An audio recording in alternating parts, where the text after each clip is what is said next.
Komið þið sæl og verið velkomin. Eh, Já, eins og hér stendur þá heiti ég Árni Einarsson. Ég gerðsvel, menntaður uppeldis- og menntunarfræðingur, mastersprófi í þeim fræðum. Ég jafnframt framkvæmdastjóri fyrir lítil samtök sem heita Fræðsla og forvarnir eða FRÆ, og aðal hlutverk eða tilgangur þessara samtaka það er að eins og við stillum þessu upp, það er að afla og vinna úr og miðla, fylgja eftir upplýsingum ávana- og vímuefnamál. Ég er búinn að starfa við þennan málaflokk í 50 ár, þannig að ég er ekki alveg að detta inn núna, og búinn að starfa á þó nokkuð mörgum sviðum. Ég er unnið líka mikið á ýmsum öðrum samtökum þar sem að lýðheilsa, heilbrigði, velferð barna og ungmenna eru annars vegar. Og bara svona nefna sem dæmi, þá var ég sat ég árabil í stjórn Krabbameinsfélags Íslands, formaður Krabbameinsfélags höfuðborgarsvæðisins í 10 ár, stjórn Heimilis og skóla, Landssamtök foreldrafélaga, kannski við þau, og svona slattaði viðbót. Og setið í vinnað sveitarstjórnarmálum, setið í bæjarstjórninni mínu þáverandi heimasveitarfélagi í 16 ár, og þar af leiðandi tekið þátt í starfi á ýmsum nefndum, skólanefnd, æskulýðs- og íþróttaráði og svo framvegis. Þannig að þetta hefur svona verið minn vettvangur alla mína starfsævi, næstum alla ævi, ef rétt svona unglingsárin eða bernskan er frá dregin. Þannig að þessi málaflokkar hann skiptir mig kannski eins og lesa má út úr þessu býsna miklu máli.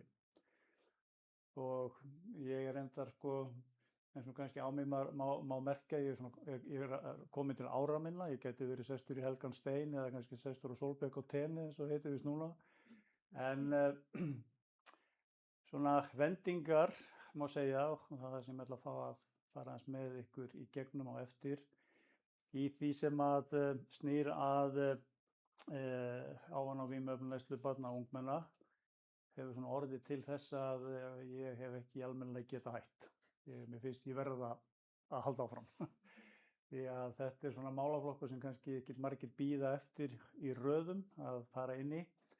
Því að eins og kannski ýmsir sem að vinna að fræðslu- og uppeldismálum, þá eru launin ekki endilega það sem að dregur mann til starfa. Það er eitthvað annað sem er á bakvið, svo ég nefni það nú. En ég ætla semst aðeins að stikla á þessum þremur þáttum sem hér eru tilgreindir, svona stöðuna í þessum efnum, ekki löngu máli. Ég ætla ekki að dæla hérna á ykkur í einhverjum töflum og línuritum þróun neyslu og annað slíkt. Það held ég að þurfi ekki hér. Ég ætla aðeins að ræða við ykkur svona þá þróun sem að er merkjanleg í þessum málum hjá okkur núna, en kannski eyða mestum tíma í svona ýmsa þekkta áhrifaþætti ávana- og vímuefnaneyslu sem að gætu nýst uppalendum og aðstandendum barna og ungmenna gagnleg með einhverjum hætti. Og þar fyrst og fremst þegar kemur að því, þar ætla ég svona þess að fá að, ekki síst af því að við erum nú ekki svo ofsalega mörg að við kannski getum bara átt gott samtal í kringum þetta. Þannig að ég geti svona fletta saman því sem að við langar að koma til ykkar og því sem að ykkur langar til að vita. Er þetta ekki bara gott plan eins og sagt er? Hafa þetta einhvern veginn svona. Nú aðeins stöðuna, þá er það þannig að Ísland stendur býsna vel hvað varðar ávana- og vímuefnaneyslu ungmenna svona í evrópskum samanburði og samanburði við svona löndin sem eru næst okkur og við kannski horfum mest til þegar við erum að reyna að spegla okkur sjálf. Það hefur ekki alltaf verið svo. Þegar ég kom að þessu málum í kringum rétt fyrir 1980, þá var mjög erfitt ástand á Íslandi sérstaklega varðandi unglingadrykkju, barna- og unglingadrykkju. Við sátum uppi með það að allt börn niður í kannski 11-12 ára voru dauðadrukkin í til dæmis miðbæ Reykjavíkur því að þar hef ég starfað að mestu og ég sé borinn og barnfæddur og gegn heill Austfirðingur, það er margir flóttamenn þar slóðið náttúrulega og þá var sem sagt þessi staða að helgar, föstudögum, föstudags- og laugardagskvöldum, þá var ástandið svona, dauðadrukkin ungmenni og þá meina ég dauðadrukkin, þau lágu á víð og dreif, þetta er svona hryllingsmynd sem að ég fæ ekki út úr hausnum á mér því hún kemur upp þegar þessi mál, þegar maður fara að tala með nú er eitthvað að fara á verri veg, þá kemur þetta upp í kollinn á mér og eiginlega fyrstu afskipti sem ég hafði af þessum málaflokki voru fólgin í því að við vorum svona hópur af ungu fólki og við fórum í miðbæinn á föstudags- og laugardagskvöldum. Verkefni var að tína saman dauðadrukkin börn. Útbúnaðurinn sem við vorum með voru teppi sem við gátum skellt krökkunum á og borið síðan á öxlunum, annar á undan og hinn á eftir. Höfðum afdrepnir í miðbæ, rétt við Hallærisplanið sem var nú þekktur staður og er þekktur staður. Og þar upp í Grjótaþorpinu bjó afskaplega góð kona, Austfirðingur, Borgfirðingur eystri, sem opnaði húsið sitt. Og kölluð Laufey, amma Laufey í Grjótaþorpi. Opnaði húsið sitt fyrir okkur og við komum og helltum úr teppunum og hún og hennar maður tóku við þeim og stöfluðu þeim upp bara inni hjá sér, stundum í baðkarinu og þetta var stundum svo yfirfullt. Þetta er svona það sem maður getur búið til kannski bíómyndum, skiljið. Þetta var svo, og eftir á svo súrrealískt, þetta er svo út úr kortinu einhvern veginn. En mér verður einhvern veginn alltaf á að líta á þetta sem svona byrjunarpunktinn, skiljið, því að það er svo margt sem hangir á þessum byrjunarpunktum.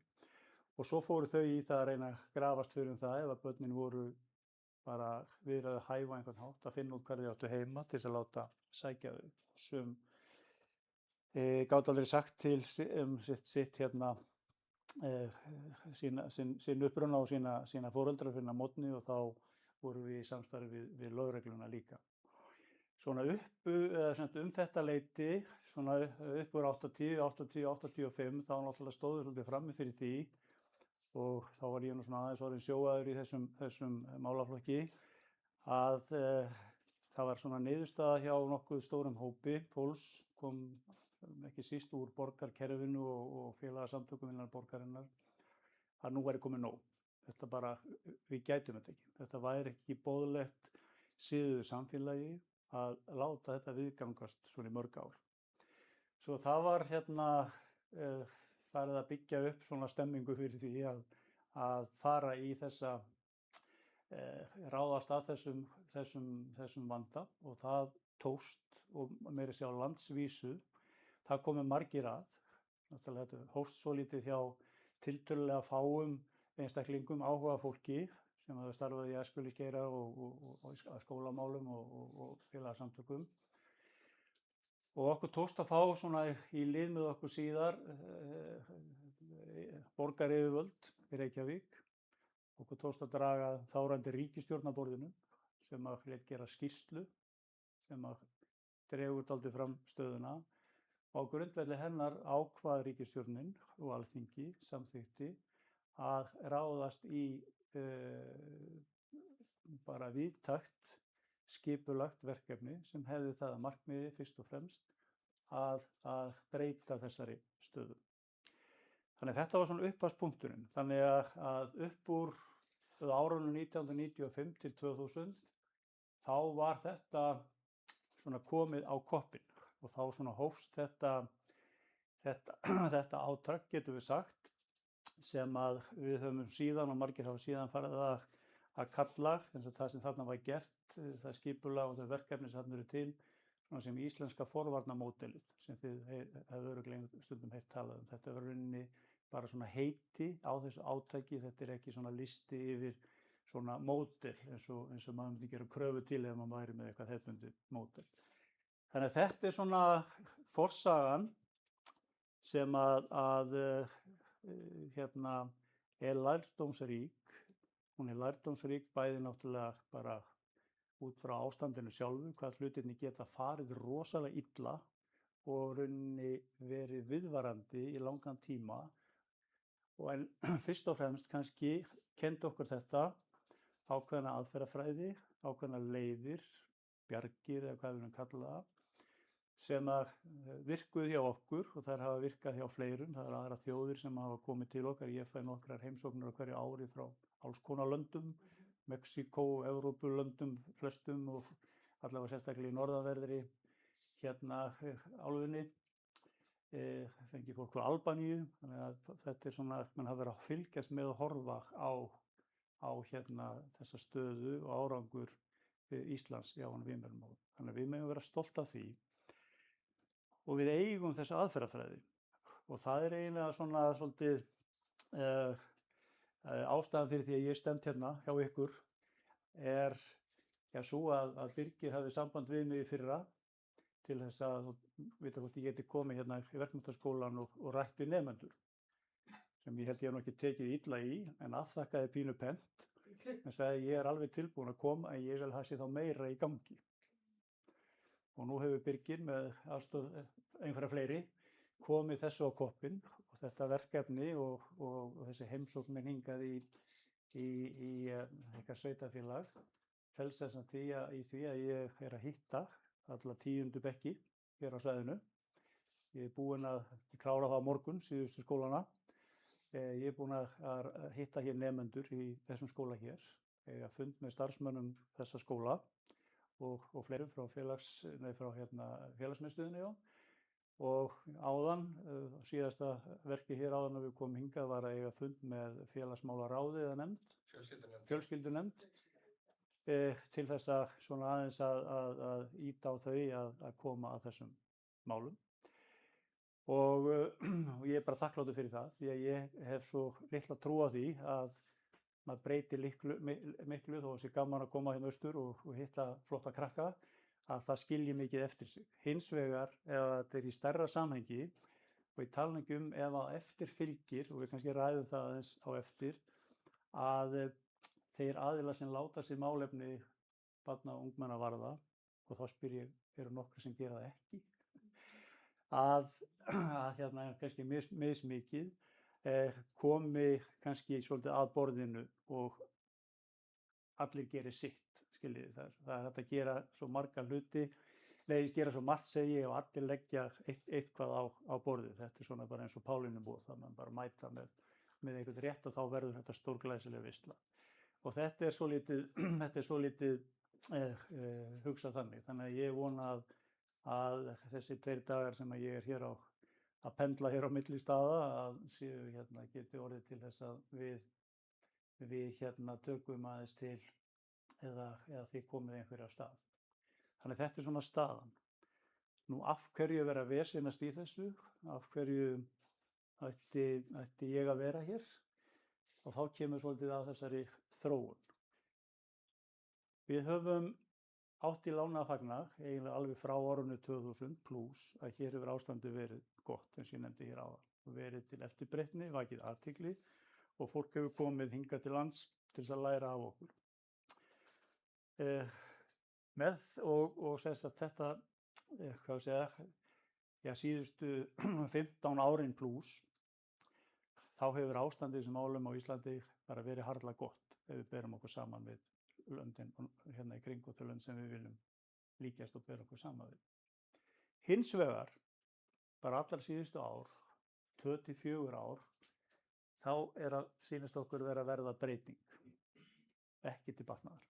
Við erum svolítið að glutra niður, góðri stöðu, góðum árangri og við sem erum búin að vera að vasast í þessu lengi og ekki síst þau sem að svona ellismellin eins og ég sem að tóku þátt í þessu á sínum tíma að vinna í þessari breytingu, okkur svolítið, við hrökkum svolítið við því að hallærisplanið kemur bara upp í hugan þó að ég held að og voni að það eigi sér nú ekki möguleika síðan meir en maður veit aldrei.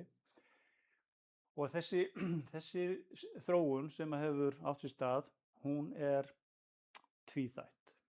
Það er annars vegar, þá sjáum við að því að það hefur bara ekki verið hjá okkur svo lengi. Það hefur verið stöðugt, bara hægt og rólega að draga úr allri neyslu. Bara draga úr reykingum sem nánast komna bara í núll, nú er ég að tala um grunnskólaaldurinn, nánast og reyndar framhaldsskóla að stærstum hluta líka. Bara reykingar niður í 0. Síðan mistum við tökin og ég hef nú átt hreinskilin samtöl við ýmsa stjórnmálamenn í þeim efnum. Við mistum tökin varðandi nikótínpúðana, rafretturnar og allt þetta. Það voru lengi að grípa til varna og fyrir vikið hefur nikótínneysla rokið upp. Hún er bara rokið upp. Áfengisneysla hefur... Já, ekki málið, já, velkomin bara. Hún er á uppleið en hægt og rólega. Það er að segja, það eru fleiri, það er að vera nýliðun. Það eru fleiri yngri hópunum sem eru farin að fikta.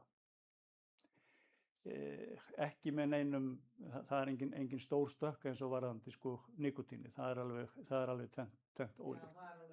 Já. En enga síður, einhvers staðar á einhverju byrjar allt og við horfum svolítið á þetta. Við séum þetta núna 2-3 ár í röð að hægt og bítandi er þetta að hækka. Þannig að við metum það svo, og enn og aftur, það er svona meðal annars þess vegna sem ég er hér og við erum að reyna að ýta við sem flestum, að þá eru þetta vísbendingar sem eru það ákveðnar að við þurfum að taka þær alvarlega. Við getum ekki bara sagt, nei, þetta bara hverfur. Þá væri þetta meira svona upp og niður, en þetta er nokkuð ákveðið þó að sé rólegt. Þetta er önnur hliðin.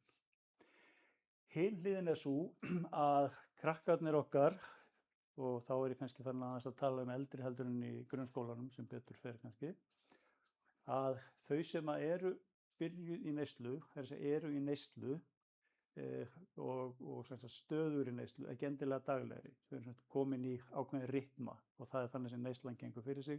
Fyrst byrjar þetta tilviljunarkennt, síðan fer þetta komast í ákveðið form. Það er kannski 2 sinnum í mánuði, 1 sinni í viku, þetta er bara þekkt. Svona bara gengur þetta einhvern veginn fyrir sig hjá lang flestum sem að fara þennan veg og ganga hann til enda jafnvel. Við sjáum núna að þessi hópur, og við höfum miklar áhyggjur af því, hann er að bæta verulega við sig í neyslu. Þannig að staðan hjá honum er að versna og hann versnar hratt.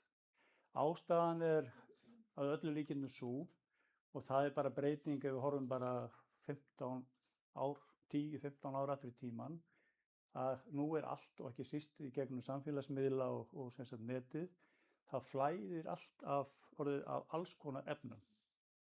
Bara nefnið það, sem eru bara búin til í bílskúrum eða einhvers staðar. Það veit enginn hvaðan þau koma, þau eru til sölu á netinu, jafnvel merkt eins og einhver þekkt bara læknislyf. Þau geta bara verið með bara nákvæmlega samskonar stimplum og er bara á pillunum sem við erum að borða að læknisráði þegar á þarf að halda. Og þegar þetta er síðan efnagreint og skoðað, til dæmis í háskólanum eða hjá Lyfjastofnun, þá er oft verið að koma í ljós að það er ekkert í þeim sem að veldur vímu. En það er oft alls kyns eiturefni sem geta hreinlega drepið bara þess vegna fullorðna manneskjur. Og þetta er sem sagt selt svona og markaðsett. Meðal annars þá fyrir tilstilli, og það nú ekki verið svo mikið hér, en svona hefur verið erlendis og hérna nálægt okkur, að það eru svona einhverju áhrifavaldar sem fara að draga þetta fram og lýsa náttúrulega ágæti þessara efna, hvað þetta er því dásamlegt og hvað víman að þessu sé unaðsleg og þetta valdi yngri fíkn, skiljið, það er svona alveg allt vaðandi í þessu. Þannig að mér og okkur fleirum, okkur finnst við þurfum að grípa til varna. Við getum ekki beðið eftir þessu að þetta hellist yfir okkur. Því að þetta eru mál sem er ekki alltaf auðvelt að bakka út úr þegar þau hafa komist yfir einhvern eitthvað hérna, já. Eins og þið náttúrulega byrjuð í þessu í raun og veru bara sjálfboðavinnu þannig. Já, algjörlega. Það er náttúrulega bara búið í dag. Já. Við orðið sjálfboðavinna er bara, ég starfaði í foreldrafélaginu í mörg ár, styrkla, ég held 15 ára eða eitthvað. Já. og núna er það bara dáið, það nennur sig. Nei. Þetta er bara... ekki tím. Ekki Þú tíma, veist, það er bara allir já. mann þessu. En það er Já. allir bara hér. Ég bara segja, ég held að þetta sé rosalega mikið ástæð Já. að við stoppum, að við hérna sofnum að verða. Ég er alveg sammálaður. Við poppum upp fyrirlestum 2 fyrir áramót og 2 eftir áramót og ímöðefni og annað og það var fullt hús. Já. Sér að við erum 5 foreldrar. Já. En þið veitir, fólk bara nennir sig. Nei. Og það er kannski þetta, sko, eins og ég segi, við erum svolítið kannski fórnarlömb velgengninnar. Þetta hefur verið svona þannig að maður segi, þetta er allt í góðu standi. Skilur, þetta var eins og þegar maður var að koma, ég hef reyndað þessum átti þátt í því að koma foreldraröltuna á sínum tíma. Það var mig, barnið mitt er í góðum málum, af hverju ég hef verið að þrælast út á föstudagskvöldum eða laugardagskvöldum í eitthvað skítaslapp veður, skilur. Og það var ekki þannig að fólk var að átta sig á því að þetta er bara umhverfi barnanna sem það var að leggja lið. Skilur, hvenær fer barnið þitt út? Það er kannski inni núna, en hvenær fer það hérna út? Nei, þetta er búið að vera sofandaháttur hjá okkur og því segi sofandaháttur þá er ég ekki að fordæma neitt, heldur bara þetta er bara einhvern veginn sko gerst, en þetta er líka verið sofandaháttur hérna gagnvart hérna af hálfu stjórnvalda og það hafa svo sem aldrei verið miklu peningar til dæmis sem að hafa runnið til okkar í fræ og ég auðvitað svona með árunum hefur verið að minnka við mig vinnu en þannig að ég er í 25% vinnu og svo er ég 25% sjálfboðavinnu með. Ég er í hálfu starfi og helmingunni er bara ólaunuð vinna. Af því að ég bara get ekki farið frá þessu. Þannig er staðan, skiljið. En þannig að það er gott þú nefndir þetta. En þetta er svona ástæðan fyrir því að það er svona einhver hreyfing að verða til og stjórnvöld átta sig á þessu. Bara núna á síðustu 3 mánuðum erum við búin að funda bæði með nýjum landlækni, ættu hérna austan. Við erum búin að funda með nýjum heilbrigðisráðherra, félagsmálaráðherra, menntamálaráðherra og heilmikla af þessu liði til þess að svona hrista svolítið upp í kerfinu. Að það sé ekki bara hægt að velta þessu yfir á félagasamtök, einstaklinga sem eru tilbúnir að stökkva til. Og það þurfum við líka að gefa þá þeim stofnunum sem taka sér hlutverk svigrúm til þess að sinna því. Skilur, það er ekki endalaust hægt að bæta á verkefni skóla. Nei, það er ekki endalaust hægt að bæta og segja þið bara sjáuð þetta. Með að vera með þetta svolítið í kollinum. En bara svona til þess að sýna svolítið hvað þetta hefur verið miklu vitleysi í gangi og að því ég bara þekki til og get nefnt það því það snýr að mínum samtökum. Fyrir 20 árum þá fengum við nokkur ári röð 30 milljónir. Síðustu 3 árun höfum við fengið 1 í þetta starf sem við erum með og við erum ekkert ein. Ég vil bara ekki nefna aðra tölur því það er bara hjá öðrum. Og þetta getur maður sagt að ég vil ekki trúa því að þetta sýni forgangsröðunina. Ég vil trúa því að þetta sýni það að við höfum sofnað á verðinu. Það er svolítið svona mín trú í þessu. Þannig að þetta er svona, baksviðið og því sem við ætlum núna að fara í og ég ætla að eyða meiri tíma og fá að ræða við ykkur það sem snýr áhrifþáttunum. Það er að segja, hvað er það í okkar skólastarfi aðalega, ég ætla aðalega að einblína á svona foreldra- og uppeldisþáttinn í þessu. Það er þarna heilmikill listi sem ég ætla að skauta yfir, en aðalega staldra við svona uppeldisþættina. Þegar maður spyr sig hvað get ég lagt að mörkum og hvorki við sem einstakir foreldrar eða við sem einstakir kennarar eða einstakir skólar, jú við auðvitað höfum heilmikið að segja, en saman getum við gert alveg ótrúlega margt en talandi um Pálínu Bóð. Þetta virkar bara þannig að ef við leggjum öll í púkkið þá getum við náð alveg ótrúlega. Já, svo ekki það að ég hendist hérna áfram. Hérna er þetta sem ég ætla að fara í. Ég ætla ekki að staldra mikið við það sem að skólar geta gert og allskyns stofnanir. Ég ætla að meira svona að snúa að því sem að fara í það sem að snýr svona að okkur í uppeldinu. Við vitum það til dæmis að með því að leggja sérstaka rækt við það sem hér standa efst á glærunni, persónuleika þætti sem sjálfstraust og trúeigin getu, sjálfsmynd barna, þá erum við að leggja gríðarlega mikilvæga hluti að mörkum. Sjálfstraust, það er hvatningin eða ekki. Fá börnin okkar til þess að stíga einhver skref, jafnvel fara út fyrir þægindarammann og kenna þeim svolítið í leiðinni á það hvernig maður vex við það. Skiljiði, þetta er svona eins og vera lofthræddur og láta sig hafa það að taka svona æfingar svona í skrefum. Maður stækkar við það, ekki sammála því. Maður finnur að maður getur þetta. Og hluti af þessu sjálfstrausti, og tengist líka þarna neðst að þessum 3 liðum sjálfsmynd, það er það að geta, svo maður notar nú svona frasa, geta staðið með sjálfum sér.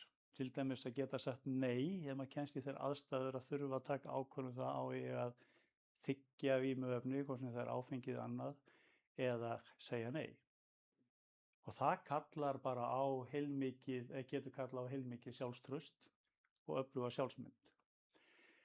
Þannig bara með því heima hjá okkur að hvetja, hrósa, lyfta upp sjálfsmyndinni, en ekki bara í tómarúmi, heldur leyfum að finna það að þau eru að fá eitthvað í staðinn.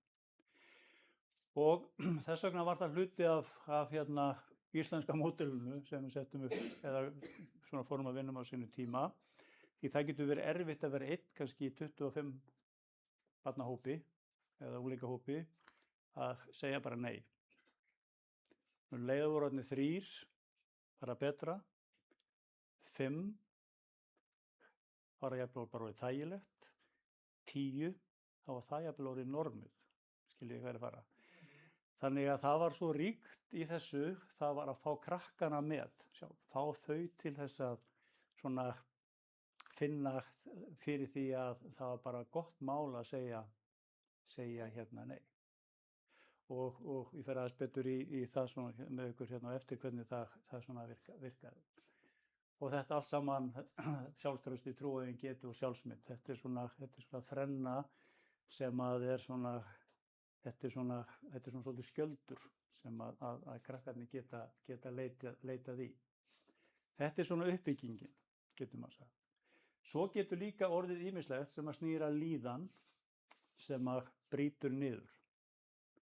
Eins og það til dæmis ef að börnin verða fyrir áföllum. Skiljið, það getur verið vinamissir, foreldramissir, eða skiljið, eitthvað sem stendur manni ofsalega nærri og maður missir pínu fótana. Skiljið, það er svona, maður nær ekki alveg að vinna sig í gegnum álagið sem því fylgir.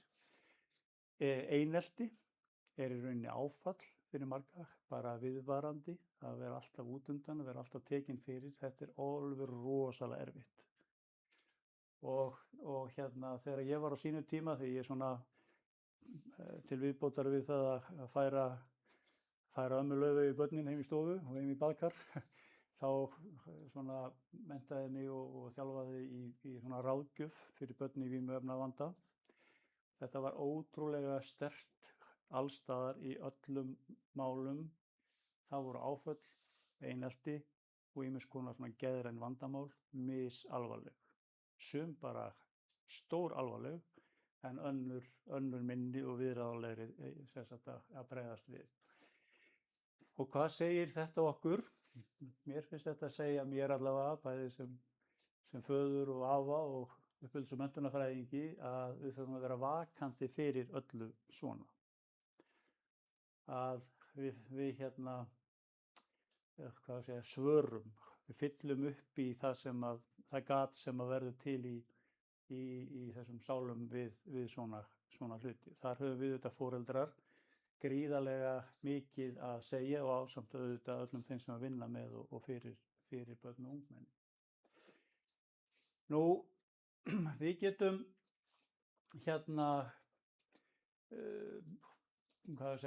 byggt upp alls konar önnur varnarkerfi heldur en sem að snúa bara að börnunum sjálfum, það er að segja persónuleika þáttum eins og líðan.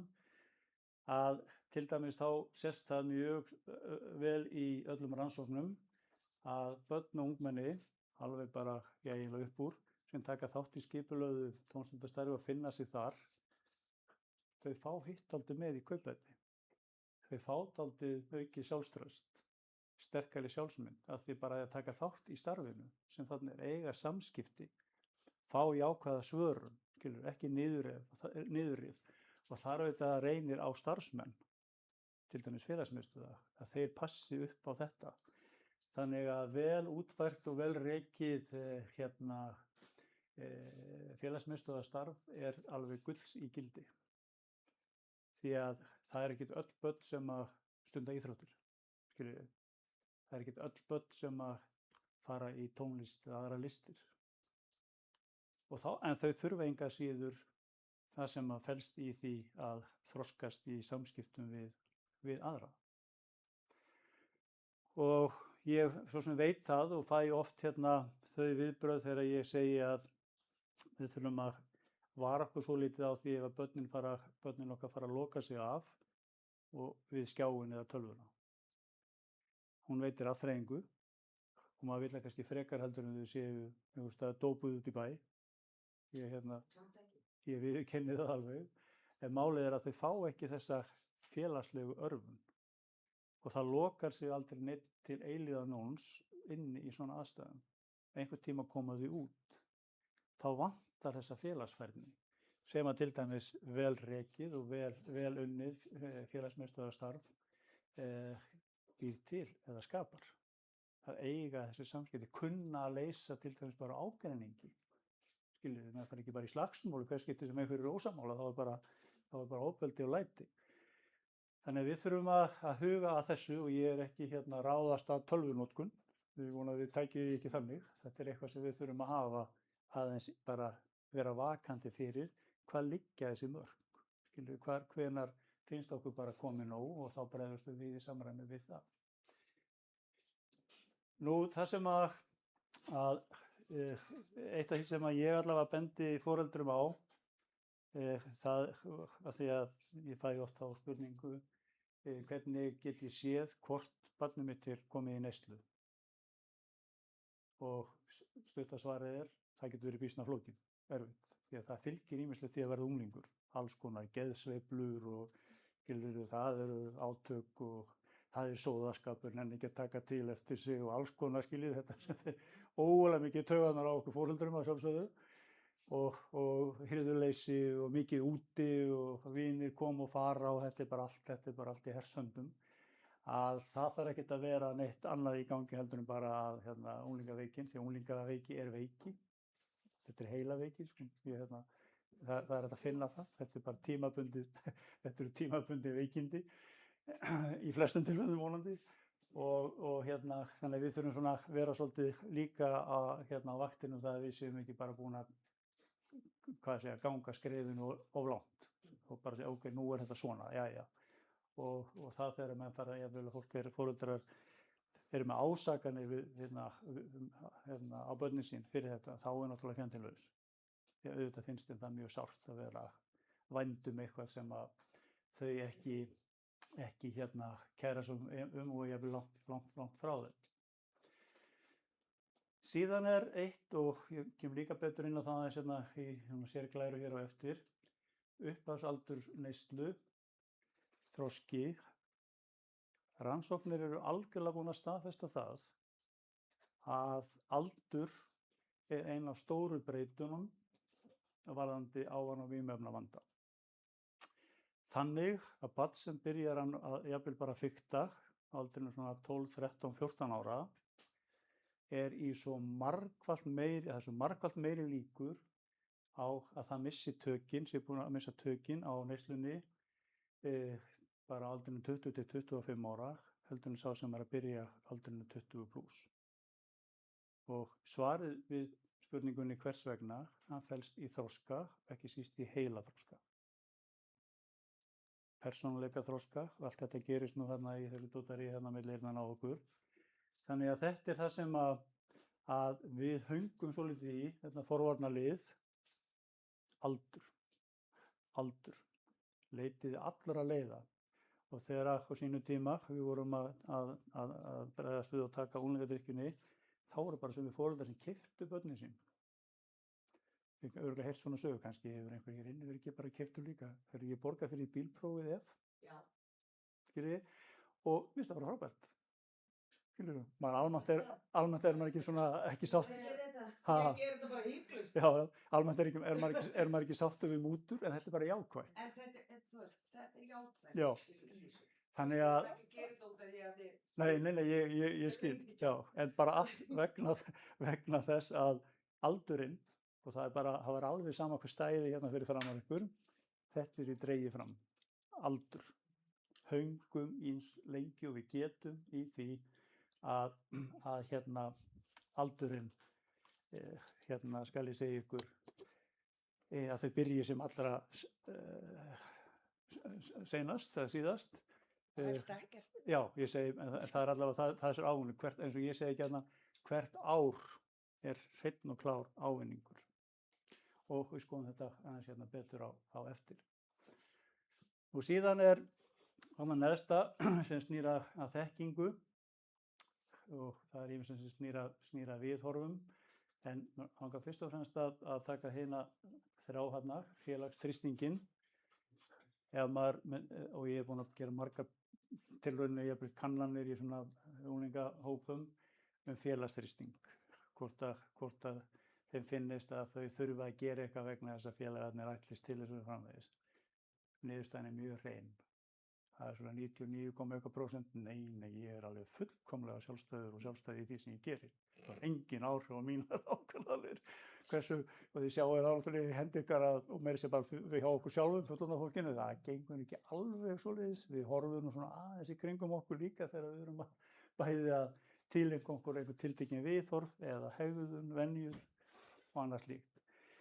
Þannig að ég hef unnið þegar ég er að vinna svona í stærri fræðsluverkefnum og til lengri tíma í svona hópum, þá vinn ég mjög mikið með félagsþrýsting. Ég lætu finna fyrir því að það er í rauninni hópurinn sem tekur ákvörðun. Nema, og þá kemur þarna að þriðja liðnum, að þau tileinki sér gagnrýna hugsun. Að þau hugsi alltaf og velti fyrir sér hver eru kostirnir, hvað er mér fyrir bestu, vil ég þetta, og þá komum við aftur upp með sjálfstraustið, þannig að þetta hangir allt saman. Hef ég sjálfstraustið og nógu sterka sjálfsmynd til þess að standa þá með mér í þessu. Og þetta er alveg svakalega gaman að vinna með hjá krökkum þegar þið fara að fatta að ég er ekki alveg svona mikið í stýrið eins og ég hélt. En þau reyna nú stundum að malda í móinn eins lengi og þau geta. Ég er hérna með orð sem ég bjó til einhvern tíma, kallar þetta meirihluta misskilning, sem felst í því að maður misskilur svolítið, og ekki síst þegar maður er ungur, það sem er að gerast í kringum mann. Ég hef gert þetta þannig að fyrst hef ég látið blaða ganga, og allt er náttúrulega bara eins og í kosningum, þetta er alltaf leynilega kosningar. Og ég spyr, hafið þið hérna, og þá er ég svona að tala um 8., 9. og 10. bekk á þessu aldursbili. Hafið þið hérna prófað að drekka áfengi? Svo segir þau já eða nei og ég safna bara saman hérna blöðunum. Síðan dreif ég öðru blaði og segi ok, í bekknum hérna eru 20, hvað haldið að margir hérna inni hafi bragðað áfengi? Svo skoðum við þessar tölur tvær saman. Þetta er mjög vísindalega útreiknað á töflu og við erum hérna með reiknivélar og þetta er bara meiri háttar stúdía. Það er aldrei brugðist að þetta er ansi ólíka tölur. Kannski svona margir segja ég hef prófað, en hvað heldur að margir hafi prófað? Það er svona. Og það hvað maður heldur að sé hefur gríðarleg áhrif. Sérstaklega að maður er nú svona eitthvað ekki alveg nógu sjálfstæður og stöndugur gagnvart sjálfum sér. Þannig að koma aftur að þessum hópþrýstingi. Þeim finnst þetta stórmerkilegt. Stundum hefur verið látin endurtaka könnunina sem þau trúa í. Ég er bara svindlað. Þetta er bara Trump sem mættur á svæðið, ég er bara stólið í kosningunum Þannig að það er mjög gaman að sjá þau allt með standa frammi fyrir þessu. Sjá hérna, ég teikna gjarnan svona sem stólparít á töflu. Það eru svo margir sem segjast hafa prófað og þetta haldiði Þetta sem sagt raunverulegi fjöldi. Og þetta bara tímunum sem á eftir komið bara reddað. Þau verða bara að tala sig í gegnum. Þau trúa þess ekki. Eða vilja ekki trúa því.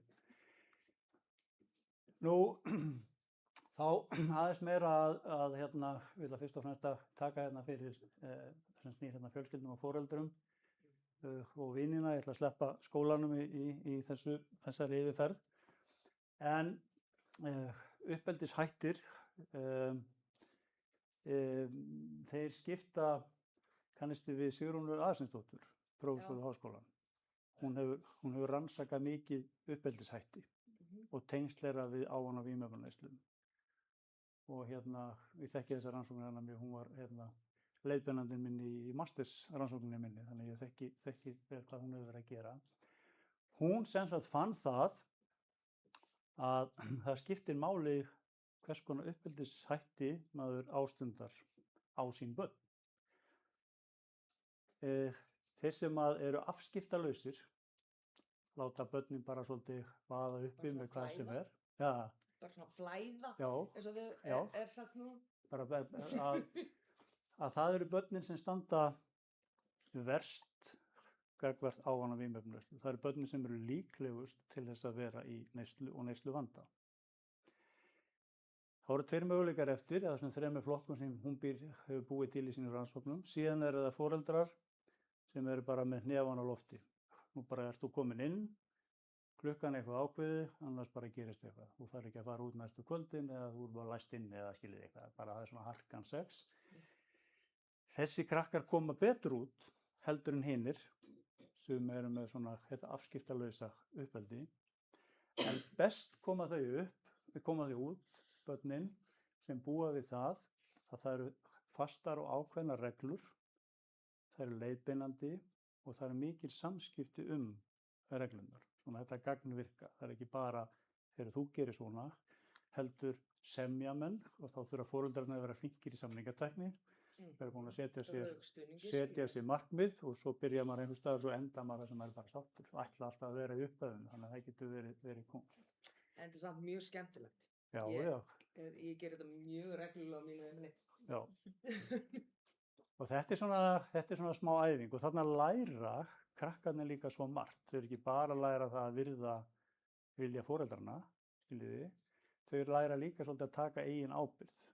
Þau finna það betur, ef ég klikka, þá get ég ekki svona gert ráð fyrir því að ég hafi mitt í gegn næst. Og það er svona leikur til dæmis. Og þú tala að þú notar þetta, það er til dæmis að stundum gefur maður eftir, meira en maður kannski myndi endilega vilja. Til að láta þið finna, það er alveg hægt að semja sig, skilur við, inn í eitthvað gott, en þú getur ekki gengið að því. En þau vita alltaf að ef ég segi nú bara já, ef ég er komin heim klukkan 10, þá fæ ég kannski að vera til 12:50 seinna, skiljiði. Þá eru þau komin svolítið í það að þau eru sjálffarin að plotta með og setja sig markmið og taka ábyrgð á sjálfum sig. Þannig að hlutirnir þurfa ekki alltaf að vera flóknir til þess að ná svona hlutum í gegn. Stuðningur og hvatning, bara til dæmis að standa á hliðarlínunni og ekki til þess að öskra skammaryrði á liðið sem er að keppa á móti, liðið barnsins, heldur meira að hvetja líka alla. Að þau læri sem sagt að það er jákvætt að koma vel fram við rauninni alla. Og það er bara eitthvað sem að styrkir þessa margumræddu sjálfsmynd. Aðhald, eitt af því sem við unnum sérstaklega með og það var gert í gegnum svona foreldrasamstarfi, heimili og skóli og foreldrafélögin. Það var þetta með foreldralaust partí, þekkja vini barna sinna, samveru og útivistartíma. Þetta var svona svolítið á höndum foreldrafélagana, mæta til þess að halda utan útivistartíman, geta bankað í bakið á barninu næsta húsi. Heyrðu, veistu hvað klukkan er? Já, ég mátti alveg vera úti. Nú er það. Ég ætla þess að heyra í mömmu þinni. Skiljið þá. Þannig að þau finnið fyrir því að það fylgst með þeim, ekki til þess að skamma þau, heldur bara, ég ætla þess að heyra í mömmu þinni. Þá allt í einu breytist allt og þau fara að vera mjög samvinnutíð. Ef ég fer þetta hálftíma, allar nokkuð að hringja þá? Ok, hálftíma, svo hringi ég. Og það er þetta enn og aftur að bera ábyrgð á sjálfu sér, en með jákvæðum formerkjum. Það er það sem þetta snýst svolítið um. Og svo auðvitað þessi samvera, ég veit ekki alveg, er það svolítið orðið lýsandi fyrir fjölskyldu samkomur að allir sitja með símana sína? Já, í sumum tilfellum, já. Mér finnst þetta að vera orðið... Það er ekki breyting, það er að vera.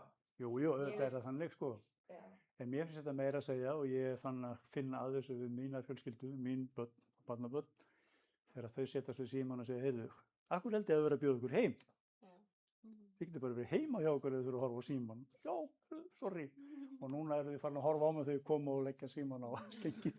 Sýna mér að þau ætla ekki að gera þetta. En þetta er orðið svolítið bara ósjálfráð, bara handarhreyfing að taka upp síman. Þetta er gert heima hjá mér, skilur. Þau vita þetta, þú veist, allir sem koma inn á mitt heimili, það er ekki í boði að vera í síma þegar matatímar. Og það er bara allir krakkar sem koma inn á heimili bara. Já, ég er með í símanum. Og svo þegar upp í staðið eru þið bara algjörlega sátt við þetta. Og ég tók eftir, til dæmis ég hef tekið eftir í grunnskólanum hér. Kennararnir ganguðu með box. Enginn að röfla. Þau stinga bara símanum í hólfið. Svo er bara boxið í kassin þarna til að tíminn er búinn. Mér finnst þetta að vera líka bara svona virðingavottun eins og já, bara gagnvart öðrum, að þú ert núna í vinnunni, í skólanum, eða nú ert þú í að heimsækja einhvern af því að hann lét svo mikið að bjóða þér heim og elda handa þér góðan mat og gera eitthvað fínt í kringum þetta og þá lágmarkið að þú sýnir áhuga á viðkomandi, er það ekki? Þetta var manni kennt. Þetta var manni kennt þegar ég var alveg. Gerir neði svona. Ég verð því miður að fara. Já, það er slæmt, en... Já, takk fyrir. Já, takk fyrir komuna. Og síðan í lokin að það sem snýr að vinunum, þetta er auðvitað margt sem að þeim snýr, en það er einfaldlega þannig að ef að vinir barnanna manns eru, og maður veit að eru í neyslu, þá þarf maður að fara rosalega alvarlega. Þau eru strax komin inn á hættusvæði. Jafnvel þó að þau séu tiltölulega sterk, þá þurfum við öll og ekki síst á ákveðnum tíma ævinnar, núlingsárunum, þá þarf maður viðurkenningu og maður þarf líka að prófa, skiljiði, og það er ekkert að því að vilja prófa. Og þá er ekki að tala um prófa vímuefni. Það er ekkert að því að vilja þreifa sig áfram, skiljiði. Það er bara, ef unglingar væru bara ekkert í því, þá væri voru leiðilegt að vera til. Og ekki sammála því. Bara þegar maður horfir í eigin bann, á svona gaman pínlítið að gera eitthvað aðeins umfram, fara aðeins út úr rammann. En neysla í vinahópnum er gríðarlega, er stórt tilefni til þess að vera á tánum og ræða við börnin sérstaklega. Ekki til að fordæma vinina fyrir neyslu, heldur akkurat að fara þarna upp á hinni glerunni á undan, upp í hlutina eins og sjálfstrelsið og trú og eigin getu og allt það. Og líka hvað eru vinirnir að gera, hvað eru áhugamálið þeirra, hvar hanga þeir saman. Nú ég ætla ekkert að heldur að fara mikið í þetta hér, þetta eru bara það sem að samfélagið okkar eða skiptir máli í samfélaginu. Það hefur til dæmis komið, þau fyrir efst upp, að miðlínan við þá til neyslu og efnahag. Það er mjög sterkt og foreldrar hafa stundum hjólað í mig stundum fyrir að segja þetta sem ég ætla að segja núna. Það er sterk fylgni á milli viðhorfa foreldra til vímuefna og neyslu barnanna. Jákvætt viðhorf, meiri líkur á neyslu. Þetta bara meikar alveg sens. En þá getur maður alveg tekið þetta mjög persónulega og finnst það sé verið að ráðast á þau. Ég reyna að ráðast ekki á neitt, en ég líka legg fram þau gögn sem ég hef. Þetta er eitt af því sem að liggur fyrir, þannig að ég segi hiklaust við foreldra, hugsaðu bara þinn gang, þú ert bæði fyrirmynd í orði og æði. Þú ert fyrirmynd í því sem þú gerir og fyrirmynd í því sem þú segir. Þannig að þessu þurfum við að huga. Nú síðan erum við náttúrulega með hér hjá okkur og þetta hefur verið mikil búturinn, opinber stefna. Þetta hefur verið mikil er svona svolítið inntakið í íslenska módelinu að við erum með mjög ákveðið sölufyrirkomulag okkur hefur tekist að halda svona markaðsöflunum ansi mikið fyrir utan, og það eru talað fyrst og fremst áfengi og tóbak. Það er erfitt með hitt sem að er kannski meira svona neðanjarðar. Við erum aðeins að missa tökin á þessu núna, til dæmis með netverslanir á áfengi.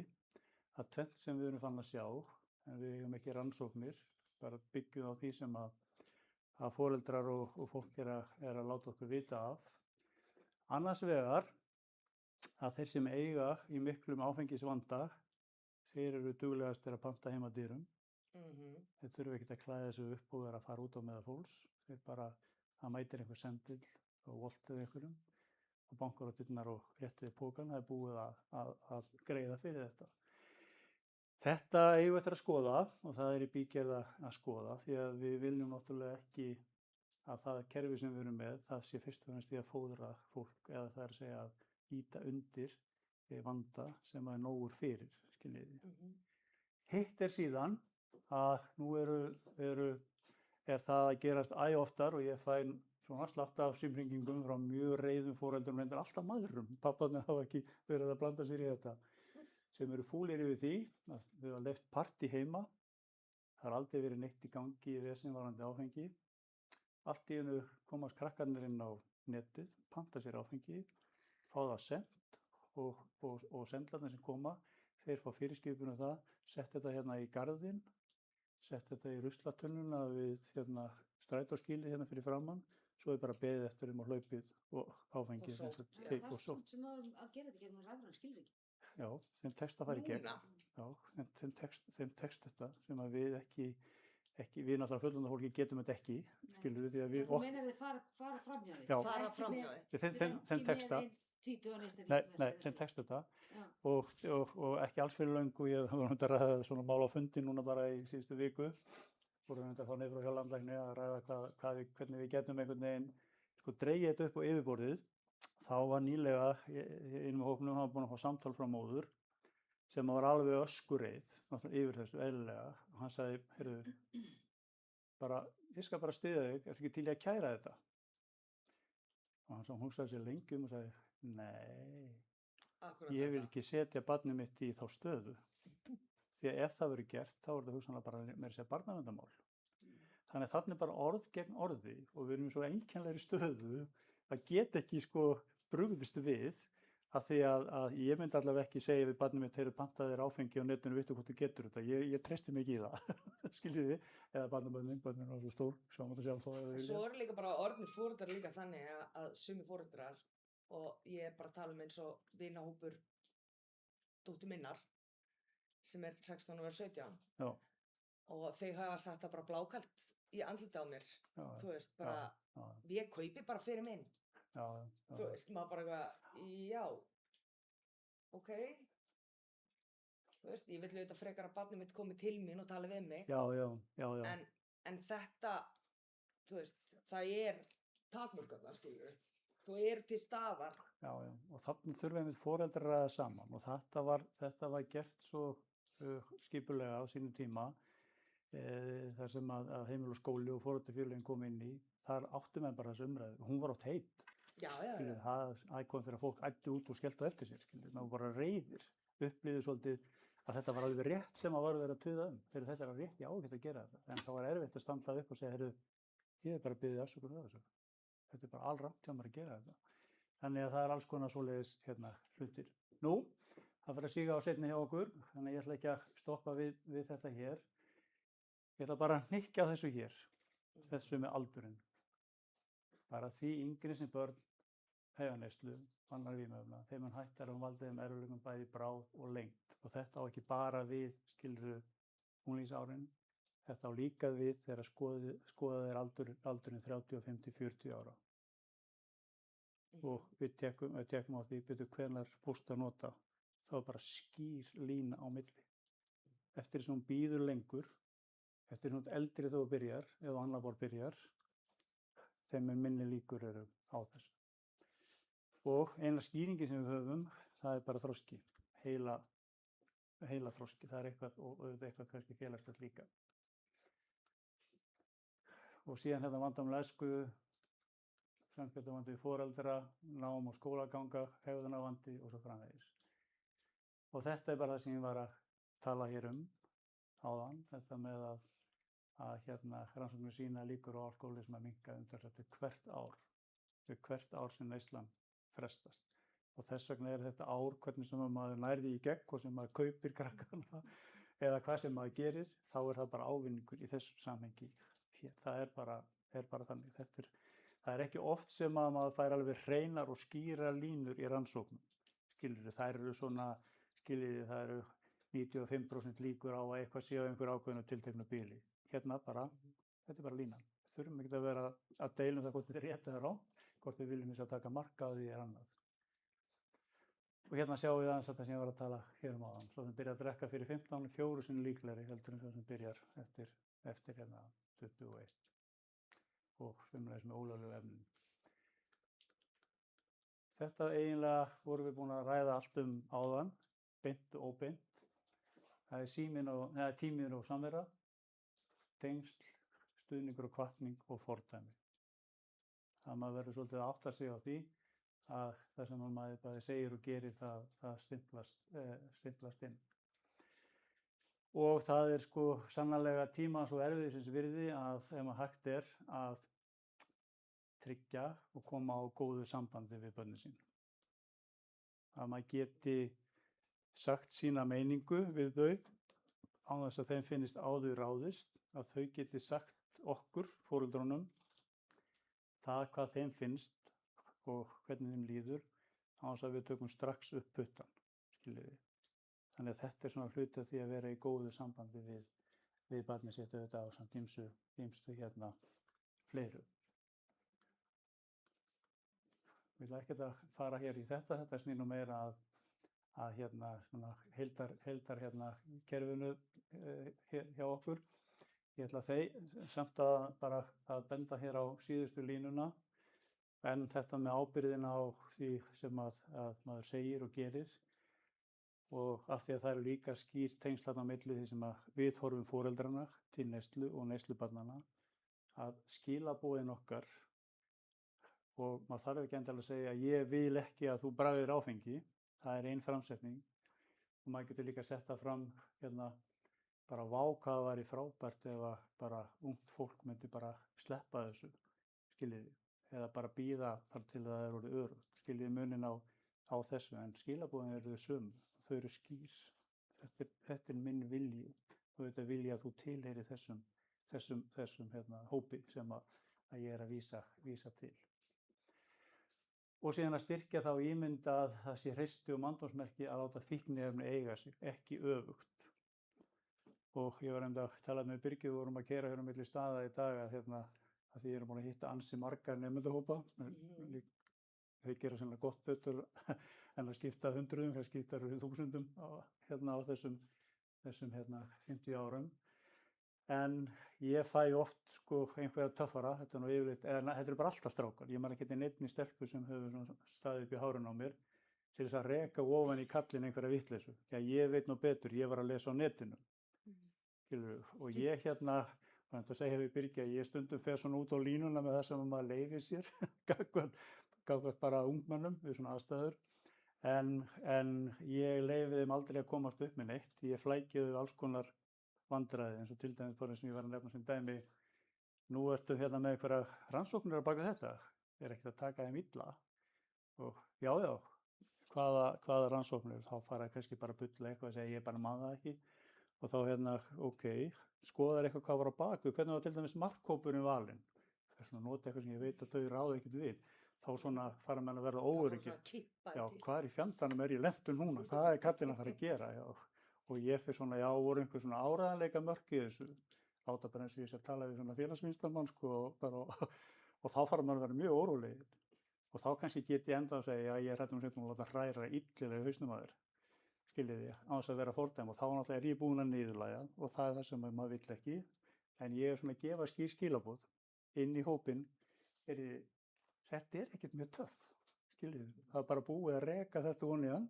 Þannig að ég gerir mig grein fyrir ég hef verið að fara stundum á fyrstu mörkin en allt í góðri og ég vonandi ekki sært til lengri tíma. Nei, því að þetta hópurinn sem talar hinn niður. Skiljið, þetta hópurinn sem telur sig þurfa að réttlæta það sem hann er að gera, ekki krakkarnir sem segja nei. Þau vita ekkert þetta. Þau eru bara sátt við það að segja bara nei og vera bara í sínu. Skiljið, þannig að þá verðum við líka fullorðna fólkið að vera tilbúin að segja, heyrðu, hvar fyrstu þetta? Sýndu mér þetta. Og byrju, er þetta alvöru rannsókn? Skiljið, er þetta alvöru vísindafólk sem er á bakvið? Er þetta bara eitthvað kjaftæði sem er búið til á gervigreind í Kína eða einhvers staðar? Þannig að þau finni það að það er ekki hægt að bjóða upp á hvað sem er. Það er svolítið líka hérna málið.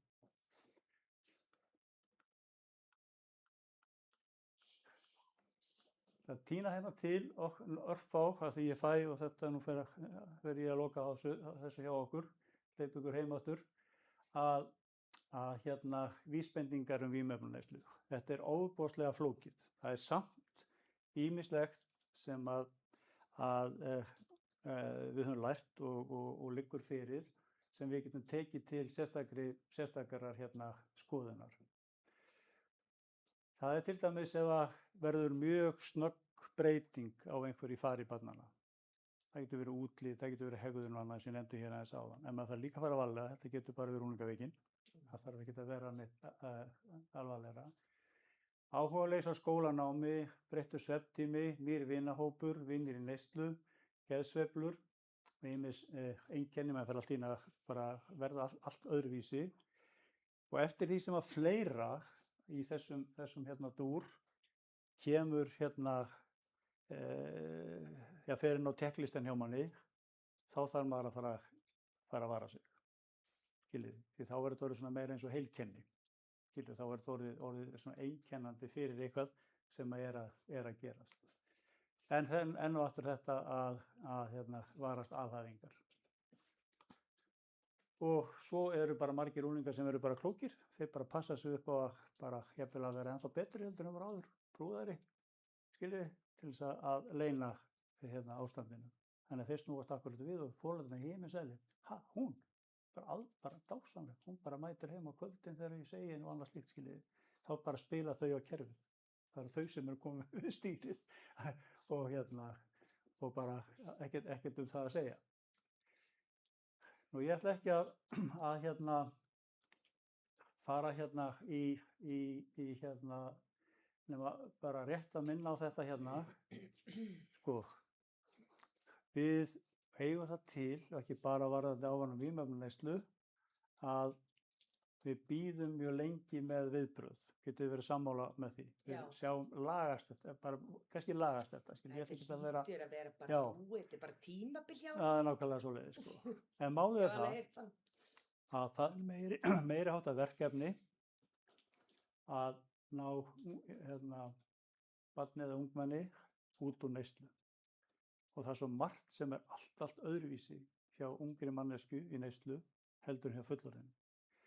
Og þetta þurfum við að hérna, taka inn í myndina.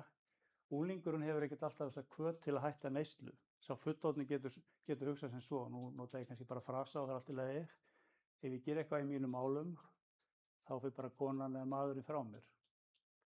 Ef ég ger ekki eitthvað í mínum málum, þá missi ég vinnuna. Skiljið hvatan. Hver ætti hvatinn hjá barninu að vera? Þá þarf allt í einu að fara bara að gera alls konar erfiða hluti. Í steðan fyrir að láta bara reka á reiðan. Þannig að þessi hvata bakvið, hann er allt öðruvísi.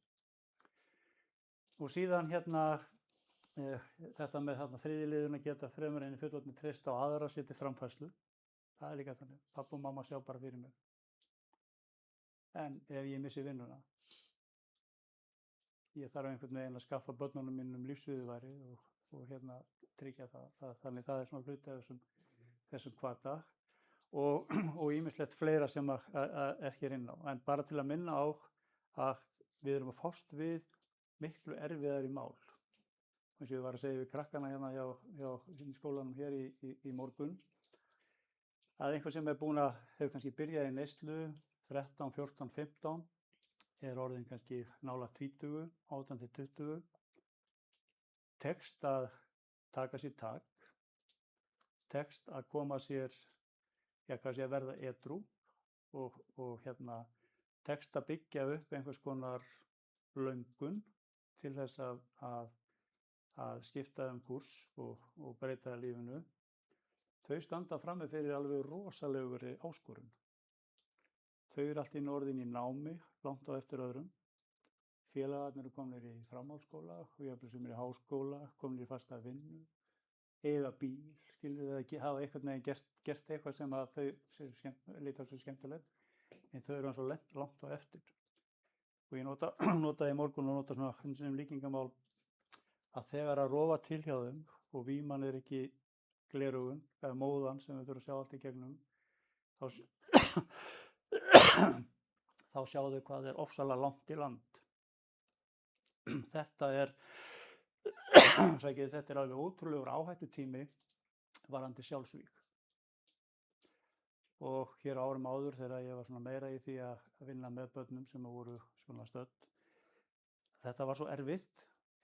Það var loksins farið að birta til. Foreldrarnir voru svona farnir að sjá fyrir sig býtu, kannski er þetta hægt. Allt í einu öllum óverum, þá bara gerist þetta. Og þá kemur spurningin, hvers vegna í ósköpunum? Ég hélt að hann væri að taka sér takun á sig. Þá var það akkurat þetta eins og ég skynjaði það gegnum þau. Það er bara svo langt í land. Ég mun ekki ná því. Og þá verður þetta til þess að þá er líka fólk að kunna að fara að búta niður, sko. Já, og það er akkurat það eru þetta klókindina. Stundum bara text það ekki, skilur. Og stundum vilja þið fara á hnefanum og segja, ég get bara hætt sjálfur og svo gera þið það. Svo fara þið allt í einu að horfa í kringu sig og þá er bara annarkvæmt fallið, það er að segja byrja aftur, eða þá því miður þetta örþrifaráð sem sum er að taka. Og þetta er ekkert fallegur veruleiki. Svo er það líka samfélagið sem þarf líka að muna að þú veist, þó svo að manneskja hafi verið svona í gamla daga, þá getur hún breyst og lagast. Já. Það er líka það snýr þetta okkur, sko. Já, það snýr okkur sjálfum og umhverfinu okkar. En ég bara svo oft verið í þeim sporum að var hér árum áður sko að vera einmitt með svona, ég má segja, krakka bara í fanginu sem voru orðin edrú og maður var að reyna að finna stuttuskrefin, en þau horfa alltaf í land. Þau finna svo fyrir því, ég er svo langt á eftir. Það er svo margt sem að ég þarf að vinna upp sem ég er búin að tapa og ég mun ekki ná því. Ég er auðvitað að vinna í félagsþjónustunni, þannig ég veit svona... Já, þú veist svona cirka hvað ég er að tala. Og það er kannski þessi örvending, skilur, kannski bara ef maður er sjálfur út á... Ég hef fundið það frá skjólstangum, sko. Já.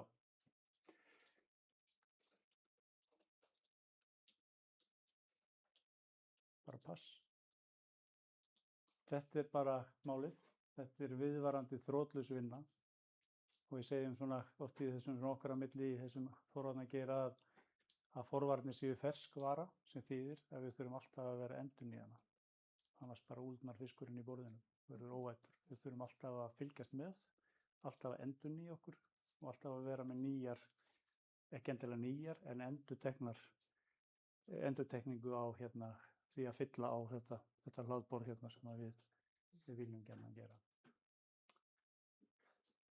Við erum svona nokkurn veginn bara að skipta um tíma. Já. Nú getur maður ekki sagt þeir ná í seinni fréttum, eru ekki hættar. Þeir eru hættar. Maður notaði þetta stundum þegar maður drífið ykkur þau ná í seinni fréttum. En er eitthvað sem þið viljið skjóta mig á þannig að við segjum bara formlega takk og bless?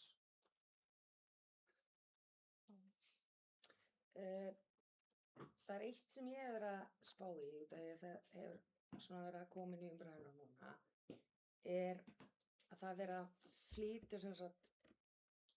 flytja börn út til Afríku og eitthvað, þú veist, það er búið að vera núna rosalega mikið fréttunum. Og og það sé ekki vera að borga ríkinu eða eitthvað svoleiðis, þú veist, út af því að ég auðvitað hef átt einstaklingar sem hafa þurft að fara á bugl. Er það vegna eða þú veist, telur þetta frekar vegna manneklu eða þannig fjársveltis að það þurfi frekar að grípa í þessi úrræði? Ég held bara að svarið sé hreinlega bara já. Við höfum svolítið vanrækt þetta. Þetta hefur svona meira skipulagsleysi verið og ekki bara í þessum málum, að því nú hefur til dæmis hafa stuðlar verið svolítið í umræðunni. Já, það hafa nefnilega verið. Já, þangað hafa verið að koma inn ungmenni sem áttu aldrei og var aldrei gert ráð fyrir að færa á stuðla. Afplánun. Já, það nefnilega sem ég að Þannig að það við erum að nota plássin sem að við ætluðum í þetta og hefðu einhver leyti mætt þessari þörf, en hún bara það mikið að aukast að það dugir ekki lengur. En það höfum verið að nota þetta í annað því önnur kerfi hafa heldur ekki. Þetta svona svipaði með heilbrigðiskerfið okkar. Já, það svona göt í kerfið. Já, þegar sjúkrahúsin eru full af gömlu veiku fólki sem ætti að vera á hjúkrunarheimilum. Og þá höfum við ekki pláss fyrir bráða sjúklingana af því að við erum með fólk sem ætti að vera annar staðar. Þannig að þetta er svolítið svona reiðileysið sem að mér finnst svolítið einkenna. Nú er ég farin að verða mjög pólitískur og dæma mjög hart, en þetta er mín upplifun. Og ég er búinn að fara margar ferðir á Bugl með krakka til þess að standa við bækið og fylgja þeim eftir. Og maður upplifir alltaf þetta, hvað þetta er einhvern veginn svona, já, sko, ég stundum skammast mín fyrir að vera rosalega þakklátur fyrir að koma barnið inn. Af því mér finnst ekki ég vera þetta. Maður á ekki að vera þakklátur fyrir það, skilju. En maður er það samt, bara einhvern veginn glaður og feginn. Já, að þetta verður svona pínu vandræðalegt þegar maður segir, ég kom þessum inn, en svo kannski annar sem maður veit að það líka býður. Þannig að, jú, við höfum ekki verið að standa okkur og kannski bara, sko, þurfum við að horfa á heildarmyndina til að finna. Já, ég er að tala um svarið, bara eins og með spítalana og fólki sem þetta er auðvitað bara út af því að kerfið er bara ekki að... Þetta hangir allt saman, því að þessi hópur hverfur ekkert, skiljið. Nei, hann bara versnar af eitthvað, sko. Hann hverfur ekki þó við lokum augunum fyrir hann. Heyrið mig kæru, bara takk fyrir samveruna. Takk kærlega. Ég bara þakka kærlega fyrir. Og gangi ykkur vel í uppeldinu.